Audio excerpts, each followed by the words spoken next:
Welcome to the courageous work of organizational change. We start this journey with a deep breath, acknowledging the vulnerability and hope that come with transformation. The initial stages of entering and contracting are crucial. This is where trust is built and expectations are set. But the real magic begins with diagnosis. Diagnosis is about understanding the heartbeat of an organization. It's about listening intently to the stories whispered in hallways and boardrooms. We must be curious. We must be willing to lean into discomfort and ask the hard questions. Why? Because without a clear understanding of the current reality, any attempt at change is like navigating a maze in the dark.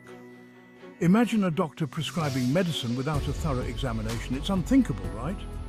Similarly, in organizational development, we must resist the urge to jump into solutions prematurely. Diagnosis provides the roadmap for change, ensuring our efforts are targeted and impactful. This process is not about finding fault or placing blame.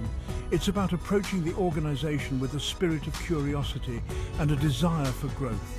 It's about creating a space where vulnerability can flourish and authentic transformation can begin. Think of an organization as a complex, interconnected ecosystem. To truly understand it, we need to explore it on multiple levels. Just like a doctor examines the whole body, its systems and individual cells, organizational diagnosis requires a multi-layered approach.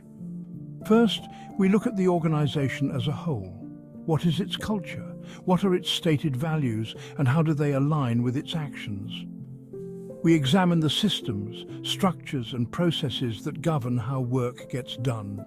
This macro view provides a bird's-eye perspective of the organizational landscape. Next, we zoom in on specific groups and teams. How do they communicate and collaborate? Are there patterns of conflict or silos that hinder progress? Understanding group dynamics is crucial because teams are the building blocks of any organization. Finally, we acknowledge the individuals within the organization. Each person brings their unique experiences, perspectives, and needs.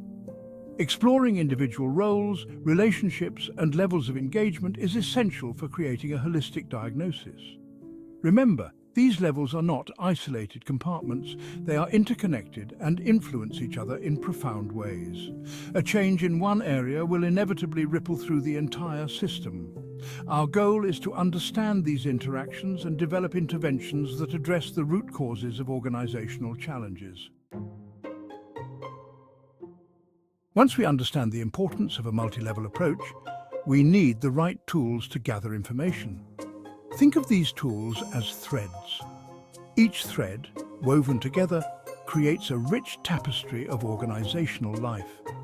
There are three primary tools we use: questionnaires, interviews, and observations.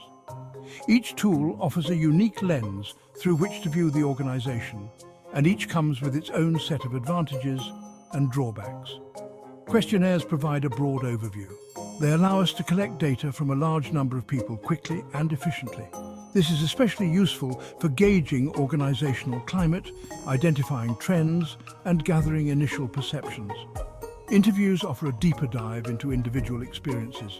They provide a space for storytelling, allowing us to understand the why behind the what. Through carefully crafted questions and attentive listening, we can uncover hidden dynamics and gain valuable insights. Observations allow us to see the organization in action. We observe interactions, behaviors, and communication patterns. This direct observation provides a reality check, helping us to understand how espoused values translate into everyday actions. By using a combination of these tools, we gather a rich and nuanced understanding of the organization's strengths and challenges. We move beyond assumptions and opinions, grounding our diagnosis in data and lived experiences. Section 4, Questionnaires, a wide lens for organizational insights. Questionnaires are powerful tools in organizational diagnosis, offering a broad perspective on various aspects of the workplace. Think of them as a wide-angle lens capturing a panoramic view of the organizational landscape. One of the most significant advantages of questionnaires is their ability to reach a large number of employees quickly and efficiently. This is particularly valuable in larger organizations where gathering individual feedback through interviews alone would be time-consuming and resource-intensive. Moreover, well-designed questionnaires provide a level of anonymity, encouraging employees to share their honest perceptions and experiences without fear of reprisal. This openness is crucial for gathering authentic data and uncovering hidden issues that might otherwise remain unspoken. However, it's important to acknowledge the limitations of questionnaires.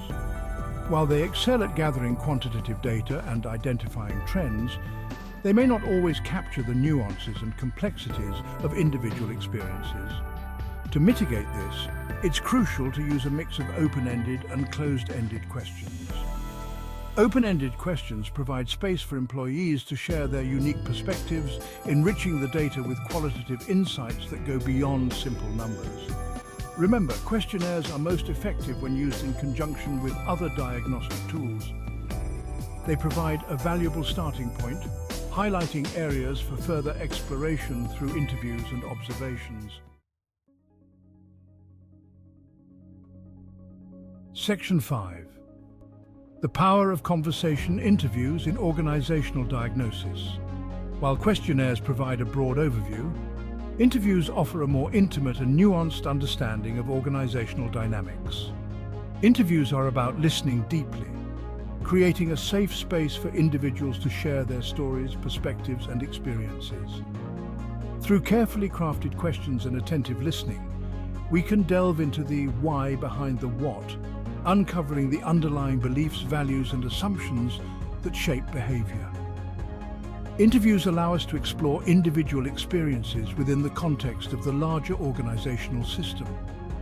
One of the most significant advantages of interviews is their ability to build rapport and trust. When conducted with empathy and genuine curiosity, interviews can empower individuals to share their truths openly and honestly. This open dialogue is essential for uncovering hidden issues, understanding diverse perspectives, and building a foundation for meaningful change.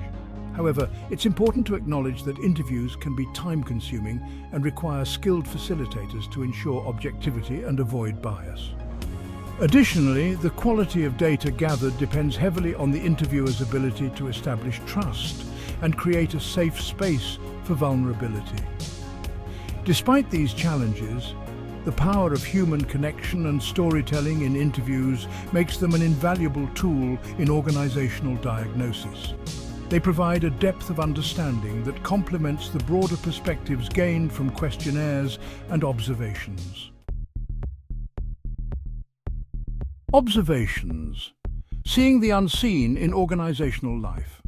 Observations offer a unique perspective, revealing what people do, not just what they say. It's about noticing subtle cues, nonverbal communication, and behavior patterns. Think of it as a behind-the-scenes look at organizational life.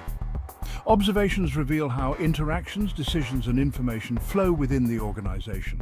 They uncover discrepancies between words and actions, identifying cultural norms and power dynamics. Ethical and sensitive approaches are crucial, ensuring confidentiality and unobtrusiveness. Thoughtful observations provide a deeper understanding, revealing hidden dynamics and a complete picture of organizational life. Section 7. The heart of transformation. Delivering feedback with courage and care. Now we arrive at a pivotal moment in the organizational development process, delivering feedback. This is where vulnerability meets action, where we gather our courage and share our findings with the organization. Delivering feedback is not about pointing fingers or passing judgment. It's about approaching the organization with empathy and a deep belief in its capacity for growth. It's about creating a space where honest conversations can occur, where vulnerabilities are honored, and where collective learning can flourish. The way we deliver feedback is just as important as the feedback itself. It's not just what we say, but how we say it. Our tone of voice, our body language, and our ability to listen deeply all contribute to creating a safe and receptive environment. Remember, feedback is not a one-time event. It's an ongoing dialogue, a process of shared discovery and growth. Our role is to facilitate this process, to guide the organization towards a deeper understanding of itself and its potential. As we embark on this journey of delivering feedback, let's remember to lead with courage and compassion. Let's create a space where vulnerability is not weakness, but the birthplace of transformation.